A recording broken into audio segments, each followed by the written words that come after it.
With the recent shifts in the meta, Master Yi has risen to become the highest top 4 rate comp in the game. My name is Boris, and since it's been quite a while since I did my Master Yi cheat sheet, we had the surge of him, the downfall, and now he's reborn once again. I've updated the cheat sheet, so let's quickly take a look at the main takeaways here. First, we have identified that Edge of Night is absolute necessity for this Master Yi, otherwise he's too susceptible to being bursted down, especially by splash champions. You always will have to watch out for your Namis, your Lissandras. Even with Edge of Night, they are always going to be a threat for you. Therefore, whenever you're facing them, face on the opposite side. Speaking of positioning, the split positioning has emerged. This works the best when they have two open slots on this side. For example, this would mean that the opponent's tank is here. This allows you to burst through him with your focused damage from the Master Yi, Fiora and Kindred, and then open up for a potential to wrap. But if they have something like a Bramble tank, sometimes going onto that weak side is going to be stronger. Evaluate your matchups, see what's happening, and defaulting to that standard frontline positioning is also completely fine, especially since it allows you to swap sides a little bit faster, as here you have to move quite a few units. And speaking of which, we are keeping Belvet here on the third row, even though on the second row she would gain immediate damage, just so we delay that Gragas walk up just that little bit more and don't force him to walk up in the middle, potentially holding back a unit from walking here onto this side. We've also worked quite well on what the strong augments and artifacts are in this comp. Obviously a group hub, Kahuna, any form of AD item augments are absolutely great, especially whenever you're playing from the tempo spot. Since the comp is a little hot, you might be forced to take Econ just because you're contested, but if you're in a spot to be indexing heavily on these item and combat augments, this is going to yield you the most success. Also, artifacts. There are so many artifacts this comp can use greatly. Ideally, you have that Titanic Hydra, but a lot of melee artifacts, Evelyn's Hatchet, Mittens are all great for your Kindred, Flicker Blades, Fishbone, and a lot of tank artifacts are performing great in stats, so Living Forge, Forged in Strength, all are great pickups. We have had the Psionic item rework as well, where Malware Matrix is going to be best on Yi, but Target Lock Optics is going to perform just that little bit better on the Kindred. In that case, you have that Edge of Night QSS and Giant Slayer on that Master Yi, leading us into the item prioritization. As mentioned, we take that Edge of Night for that Master Yi as a first, then we look for any form of damage item, Giant Slayer being the best one, and if you have a chance for Radiant item, you pick that Giant Slayer. Then sort out Red Buff or Kraken for Kindred to get her going, and any form of flex tempo slams, your frontline slams are fine. The difference between Sunfire and Red Buff or Even Shroud and Last Whisper is going to come down to what you're able to usually slam first. Otherwise, if we happen to have a bad Psionic item, it is also fine to be capping our board around the 2 Vanguard with Nunu and Blitzcrank. It's going to be hard to get to it, but if you're able to 2-star those, it's going to offer you a high cap. Otherwise, on level 9, you generally are slotting in Rast and Shen or Morgana, and even Jhin is completely fine. And if you have extra items from your augments, Vex, Graves, second Fiora, all are great pickups to be slotting in that slot. But make sure to roll deep on level 8, especially if you're going in there without too much of an HP lead to be slide sacking for that level 9 or have a win out potential through something like an Expedition cash out. Make sure to secure your placements on level 8. This comp is decent at capping there, and obviously play a Kali until you find that Fiora 1. On the emblems front, Brawler emblem is by far the best one, offering you to play around those 6 brawlers on that level 9 and make Yi an absolute menace. If there's anything that you can make this unit strong, Titanic Hydra, Brawler emblem, Giant Slayer, Radiant version, all are going to take this comp even that much further. Otherwise, Marauder Emblem offers you to play around 6 Marauder by slapping that on the Kindred, or Bastion, Challenger, Psionic Nova all offer you potential high caps, especially if you can get 4 Psionic online. This is extremely strong. We're going to utilize our God selections to either increase our item tempo or bridge that econ gap, as we are ideally going to index our augment selections on those combat and item augments. Echo, Thresh, Ahri, Kayle are all great, or Yasuo for those hexes. Now that's going to lock in your position, so do not be afraid to sometimes even hold on before slamming that hex, see what side opponents are going, and generally then try to go for the weaker side in your matchups. Just be wary of what the lobby is doing. Cryogenic Hex, Attack Speed Hex, all are top tier pickups for you. As usual, this cheat sheet is going to be available in the link down below. And without further ado, let's jump in our VOD review. For our VOD review, we are going to be jumping in game with Wasian Iverson, who played the line multiple times last night with great success, sometimes even capping around 5 costs such as Vex and Graves. We are starting out in the Poppy encounter with double anvils, and our gods for the game are Evelyn and Kale. Kale overlapping here with the encounter, therefore potentially could be considering some of the Evelyn boons, especially if we are in a place to go for tempo plays. Holding on and opting early to field this Akali pair. I personally am not the biggest fan of playing around Akali carry in the early game, despite the many buffs she received.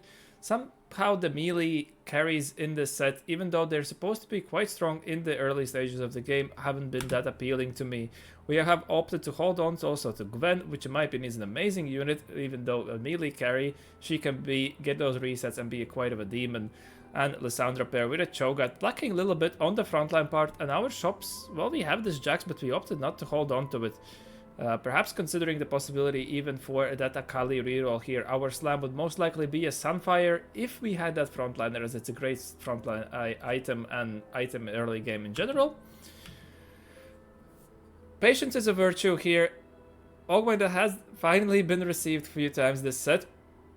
Still very strong in something like a 3-cost reroll where you're opting to lost streak and then go for it. Tiny Titans is something that I would only be taking with Anima on 2-1, otherwise its power budget is a little too low and it does not offer as much value as we would even expect from a Silver Augment. Compared especially to something like an Expedition, we have a lot of units. We are in a weaker spot potentially. If we make this investment of Akali too, it's a high investment that we would want to streak, and I don't think our rest of the board is going to support that. Therefore, simply utilizing these 2 costs to get the Expedition rolling could be quite strong of a play. Shield Maiden, we do not know our Arbiter. I think this has its places to work now, especially with some of the AP lines falling a little bit out of the favor in terms of play rate. However, we do not know the Arbiter, we do not have Leonis, we do not have Vanguards. Definitely would want to be looking for a tempo spot and would be quite hard to pull off from here. Kickstart is something that, especially if you have something already to start, and we have something like a default slam here with Sunfire, we have these components that we could tempo from. I like it, a lot of players don't, but I personally have found great success. Nonetheless, we have this opportunity to be going for Expedition, and we are going to make this Akali too, so this is going to be an interesting pivot. If we are able to streak from this Akali too, it's amazing. The risk is that we are taking is this investment. We find a sword, we can make a GA, we're going to commit that Even Shroud right away. We have the possibility for this Akali to do work right now. We have those 2 Marauder. I believe that Akali is also one of these champions that really wants GA to succeed. Otherwise, she seems to get bursted down. As I said, I'm not the biggest fan, as I had not seen her do that much damage, but if there's one guy who will always prove me wrong, it's Mr. Wasian Iverson right here. But since we have made that investment, I am a little bit worried about our gold situation. We would definitely be looking for a potential to be finding a resource econ augment on 3-2. And we are opting to also feed these 2 costs. We are very aggressively playing here, so we want to be securing wins. The thing with okay, we're going to be making 10 here. Spot the opportunity that if we are win streaking can make 10. Since we fed a 2 cost, we can delay and find this Jinx here as well. So definitely our board has become very strong in its sense, as long as this Akali can hold up. We're scouting and seeing that there's not that much damage, and I don't think, you can see, he just called Jinx in shot. This is an interesting choice. Definitely, it's a line that I have not explored that much yet. I would assume that you would want to see some Jax copies, as I believe Jax still to be the star of the comp. We have Sant Vicious here also with that Expedition Augment, perhaps playing into more some form of an AP line. But we have managed to 3-streak, which is absolutely amazing for this Expedition Augment. The issue why this Augment sometimes fails because a lot of players, they're investing these resources, playing for that lost streak, as obviously you want to making streak goal. But if you're able to win streak from this, and doing so around the carry that is not as prominent, is very neat for ourselves. Glove, we have holded up the component, and we did not do the trick of popping the component, and well, perhaps could have seen a possibility to play around this glove. 3-item Akali in stage 2 definitely should be hopefully securing us that 5-streak, but I believe that gold is very appealing, and he calls in chat that he is going to be taking gold, trying to scare off the lobby from not taking too huge of an HP loss, but we can see minus 10 damage, so 5 players opted to go for this gold nonetheless. But gold is absolutely valuable in our spot, allows us to hit those E2 on thresholds and keep feeding this Expedition. If we are playing from lost streak though, I believe we are completely fine to be delaying it all the way to something like the 4-2. As it does not, the expedition in no way provides you with the direction, right? Our direction is pretty much locked in here. We call that Jinx. That's why we're holding, I believe, we're holding onto this bow because we can see we're going to win this fight nonetheless. Making informed slams is the biggest part of you doing a success on TFT. If you do not need to make a slam, you can hold on to maybe perhaps improve your item quality later on. But it's getting close. This Gragas is putting in the work. Edge of Night procs. Nonetheless, we're able to win and secure a 20 gold here. I have this Jax here, but he opted to maybe I believe that this is something we pick up, right? If we are calling out Jinx, maybe he's already starting to consider the possibility of Master Yi from this angle because we have the GS sorted out. And if we're going to have to slam it, this Ornn still nonetheless with the nerfs has well a frontline, but this Akali, okay, this Akali has definitely proved me wrong. It's a worthwhile investment. Well, damage numbers wise, maybe not exactly, but she has been doing quite a lot of work, and it's only like he doesn't have a raw damage item on her right now. Nicely played, nicely identified that actually this Akali might be a strong prominent stage 2 unit. Something for me to take away from here. Completed our 5 streak and we are in an amazing spot. We have the HP lead. If we lose out the rest of the stage 5, we are completely fine with that. Held off from the slam as we correctly gauge the fights that it's not necessary for us to go for the slam.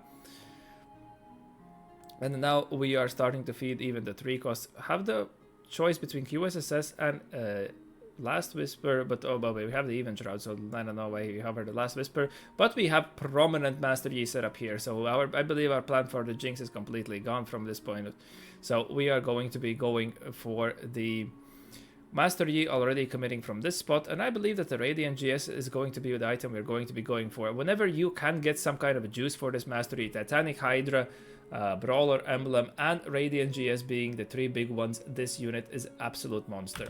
For ourselves right now, I believe that still, since we are feeding this expedition, getting this booster pack, which should allow us to keep up this tempo as we are on a 6 streak and push the levels and perhaps even find a unit that we can slot in to make our board stronger, is going to be the best pickup. Obviously, Seraphim staff, we're not playing an AP line, otherwise I still am not biggest fan of this augment myself, but something like an Asol comp, something like a Victor, if that still somehow sees more shine in the meta, can be quite good. Climb the ladder for your verticals, not as prominent. Something like a Space Groove can utilize it quite fine. Kahuna Huna though, we find Kahuna Huna. This is absolutely amazing augment. 2 comps that this work. This is Master Yi and Zaya. I believe that while it might not provide the most value right now, it's amazing, but it's just going to be an interesting choice. You can see already from his face, it's quite hard. And Portable Forge. This comp can utilize so many artifacts. We are hitting the augments we are looking for. So are we going to value the flip from this booster pack, or are we going to value more gold here? We are on a win streak, and we see that this player here might be angling Master Yi as well. They have taken Econ. It's worthwhile to spot this kind of a thing. This is why you scout. You see, we are going to be a little bit behind on the gold, perhaps, if we do not take the booster pack here. Again, the upside of booster pack providing us with a unit we could possibly tempo around, and we find a Master Yi. I picked this game because it didn't seem to be as the high roll ones as some of the other ones where we cap around 2-star Vex, 2-star Graves. But this opener has been absolutely something else. Greatly spotted, need a econ, have the potential for tempo. Unfortunately, it seems that we're going to be losing our win streak here against Grace, who has played around that 2-cost reroll, already has 6 million copies on lined up. Unfortunate, nonetheless, we have the econ, and this is now going to be even more so implying that this was the correct play to make, as now our streak is broken. We're going to have that gold going in. We are contested. And whenever you're contested, obviously having more gold is going to be... Picking up these econ augments is going to increase in your EV. This player here, yeah, so this is the other Master Yi player here. Carrying around that Urgot, has high rolled Urgot too, has managed to stabilize. Seems that they picked that epoch and rolled a little bit even, perhaps I would assume. To try to stabilize our board. Board got a unit that definitely, if you're able to get items on him, can do a lot of work. Steam, this is a tough choice with the Rod here in this comp. Obviously you have the possibility for Rageblade, that's going to kill your first Rod. Krangald is an accessible item for your Tom Kench. Then maybe you just make Morellos, you know, there's not that many uses of the Rod, and if you get duplicates of Rod, we're not that happy. Gunblade is not something you're too excited about. However, Steamroll could just turn into 4 gold for ourselves. I believe it's... So I am not sure if you're going to evaluate, right? We're not going to also we're not looking to commit right away for that aligning ourselves with Kale. Going to pick up the rod since we can utilize one of them. And now maybe belt or chain are both successful completely fine. Going to go for more gold of an option and pick up a belt. Perhaps complete the item on the Gragas right away. Interesting that he's opting to also tank Gragas. Okay, I was going to say, are we going to tank Gragas 1 over Rek'Sai 2? Going to utilize our removal, be aggressive move. The item's the Master Yi, but this is the interesting choice of prioritizing one item, 1-star Master Yi over the 2-star Akali that has been carrying all the way around. Against this Nami, this is a potential threat. This is another reason why I believe Master Yi has started to rise. Now, you had the potential to wrap against these Ornn boards, but with Nami being a little less prominent, Nami was one of those units that has the splash, can proc the Edge of Night onto that Master Yi by simply attacking the tank, and that is where you go in shambles. Because once your tank goes down, Master Yi gets aggroed and you die. This is a Hull Crusher group hug. Is this player also considering potentially playing into this line? A lot of players are angling this line, and I know that this line has been a little hot in the meta right now from the going out of the gates, but I don't think it's as strong to be triple contesting. Nonetheless, our spot is still quite great. We are pretty rich, I would say, for having played Expedition. If we had managed to lose one more fight, would be fine, but hey, we have lives saved, we are completely fine. 58 HP going into the stage 4 is going to be quite comfortable for ourselves. We have a single copy of Mastery, and here come the rods. Do not find a bow, so this is a little bit of a tricky spot. We have this component that will come in right up. Cash out a Fiora, so natural, in terms of natural things, this is has been completely great. Do not find the... But we do not really have the kindred items. Going to pick up the chain to kill off one of these rods. Now, could go for Sterak's, yeah, and then just leave the tier open. That is completely fine. Can transition into something even like a Hodge if necessary, and opted to make that Radiant GS, which is the best Radiant item, into the line. Now, we are about 80 gold, so we have about not that much gold even to roll, actually. I would expect a little bit more. Indiscriminate Killer, though, we have that Radiant GS, could provide us with a Kindred item, would be quite strong. Second Wind, we are running an Edge of Night comp. I am not too excited about it, but it's a fine combat option to pick up. Jeweled Lotus, since we have that Fiora already, but we do not have an Urgot, but we have to get an Urgot. It's an alright combat augment to pick up in this line once you are able to get the Fiora. Obviously, until you get to the Fiora, you're running that Akali, so you have it. Indiscriminate Killer, I believe we want more items. We have this Fiora we can itemize already before this Kindred. Can utilize quite a few items in this comp. Therefore, I like the item augments. And this is the comp that definitely you want to be picking up. Item and combat augments, and every chance you get. Exclusive customization, though, is another interesting choice that we could pick up. A little bit raw gold. Are we going to value the upside from the Indiscriminate Killer? He is going to value it more, believes that we have enough gold, 30 gold to roll. Can we secure some of our upgrades? We still have a lot of board to hit. Find a single Tomkench that is great, going to help us with those resources. Pick up the Maokai to get that Nova buff around, and the Master Yi pair. Did not even find a single Kindred. Not too big of a thing since we haven't committed to the Kindred items just yet, and we are queuing into this 2-cost reroll, playing around this. It's most likely the Caretaker's ally Kindred right there. Milio right there, so they are going to be picking up a win against ourselves. 100 streaking still, extremely strong. We find that Master Yi too, so this is an interesting choice to make. We would definitely have to scout around the lobby and see how many Kindreds are out. He noticed that I believe there was a Kindred 2. Yeah, there's Kindred 2 and Kindred 1 here, and another Master Yi player, so this is a 4-way Master Yi contest. Holy guys, this line is not that strong. But let's see how Asian makes it out. We have been on a little high roll side in terms of some of our shops, but our items, we are doing the best of what we can do with our items, and hopefully this Master E is going to allow us to reach that cap, and then we can perhaps even consider, hey, we're just going to cap around something like a Vex, something like a Graves if we find that early on. We are not that rich though. Are we going to sacrifice 5 health for a completed item? It's a random completed item. If it was an anvil, I would be more inclined. I am not sure about this. Picking up another chain just to kill a potentially both tier or a road are completely fine. Going to line ourselves with a KL is completely fine. And a miss on a bow again. Alright, whatever. We're taking, it seems, the Pantheon for a backup option to kill this. But Hand of Justice is also a fine pickup here. We probably want to be trying to go for a tempo play. And it's nice to see how he manages to... Yeah, going with another...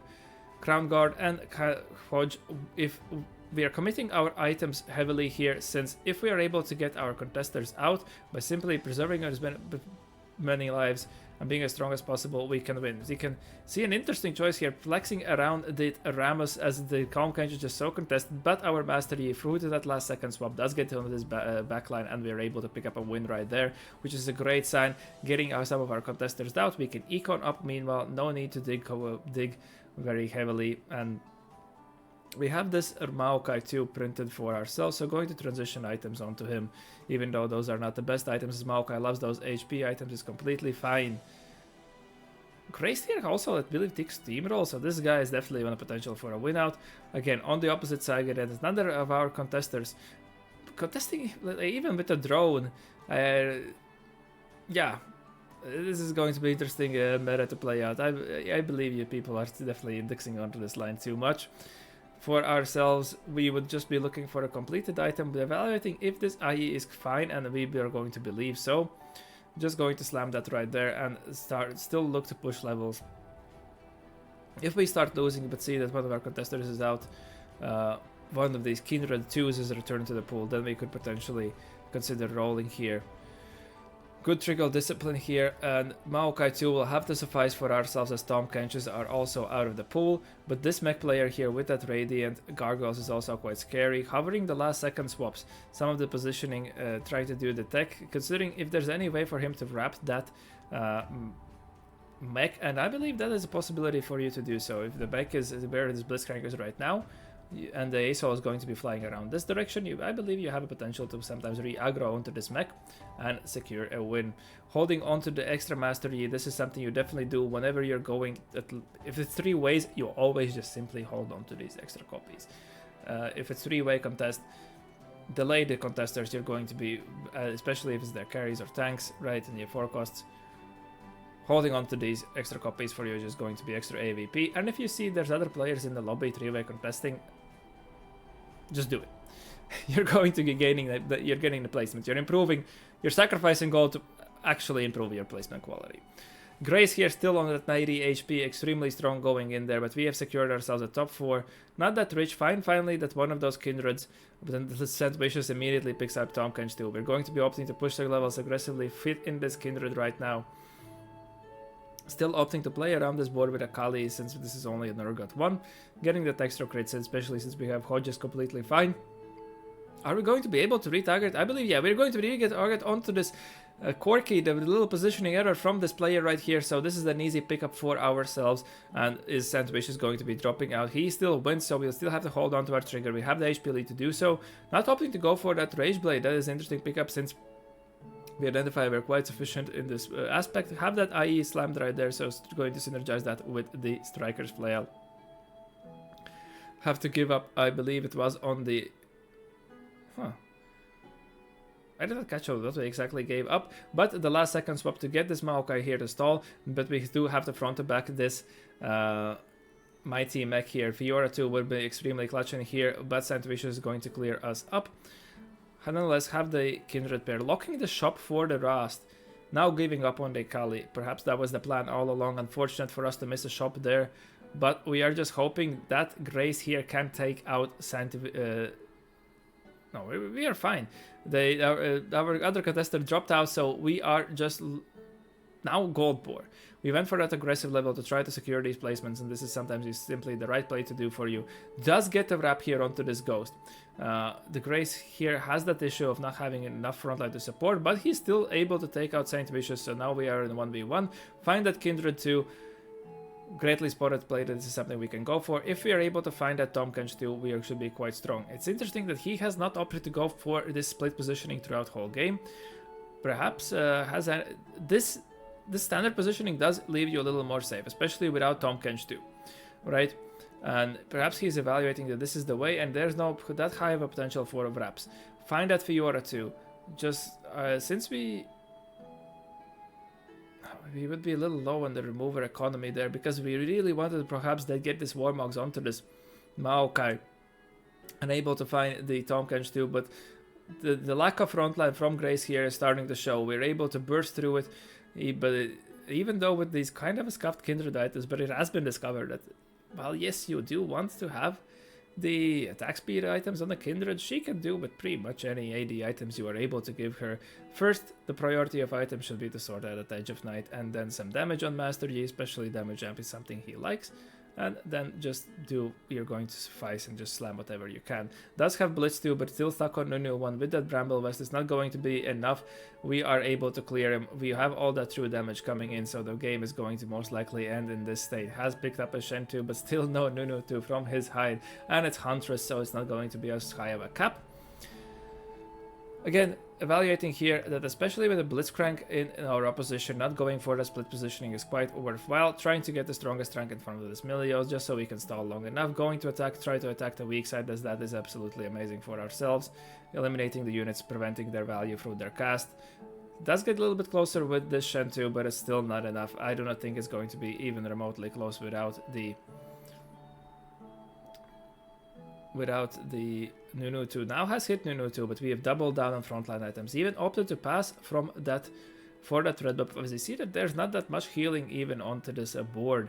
Sometimes if you are holding onto these support items in the form of anti-heal in these later stages of the game, it's something you can definitely evaluate for. Now we'll have to get through this Nunu a little early on, and even though we get stunned, the Nunu is simply a little bit of a paper due to paying the CC tax. Blitz does put up a fight, and this is actually very close, and I think we're going to lose, actually. So the Nunu 2, I was talking bad-mouthing the Nunu, but nonetheless, he was able to prevail. The Bramble Vest really paying dividends despite the true damage from the Foyora. So now this is going to come down to positioning matchup. Are we going to be able to get to the weak side, dodge this Nunu, but they can simply hover scout this Nunu. And especially the Blitzcrank there can prevent. We are again exactly into this Nunu. He's going to go for that safe positioning, but opted to pretty much lock in our both sides from with the tanks, but the splash damage has procced the Master Yi's Edge of Night and has attacked the Fiora. And now the fact that we do not have the Kindred items to finish off the fight, they are going to be picking up a win, but we are going another round. Is there any way for us to improve our board? We are holding on to this either Rust or Morgana if we could potentially push levels, but we are still quite far away. We could be very close if we make 40 here, we should be about 50. We have just barely enough to push. 1 roll, 2 rolls. Find a Shen. Going to evaluate Shen more than the Morgana's DR, especially since the value truly kicks in only when it comes in. We love more attack speed. We want more burst. Going to pick up that anti-heal now. Hopefully that is going to suffice, but this is going to lock us out in positioning. Going in the face against this Blitzcrank, they did not opt to move their Nunu. Perhaps a little slow on their part, since they're clearing up the weak side. The Blitz does look quite in a weird way, but it seems that once we are able to get to this weak side, and with this extra upfront burst, we're able to secure a win. Well spotted game by Wasian Iverson to secure this win. Even though the positioning bait games didn't happen from either sides, nonetheless, great win getting from this weak side, getting this Blitzcrank, eliminating the usefulness of this Blitzcrank. Perhaps a little error on their side if they simply hadn't perhaps moved this Maokai up here. Also, they're playing a Huntress, so the healing effect really does not come onto these units, so you do not need to be positioning in this wonky kind of fashion, in my opinion. Nonetheless, identify the possibility of playing for a high roll early game. Did get blessed with that Akali too, which allowed us to streak around with this position Augment. Then identified, since how heavily contested this line is actually be, there is more ways than I thought. Therefore, taxed on to the econ option on 3-2, which allowed us to get to that level 8, secure that Master Yi, and despite not having a Kindred, we were in a spot to push. Our Master Yi with this Radiant GS was sufficient enough to get to level 9, even on only quite weak of a frontline, and Master Yi 2 pretty much being the only thing. And went out from there. As usual, the cheat sheet I've updated is going to be available in the link down below. I hope that you enjoyed watching and learned something new, and we shall see you in the next one. Have a good one.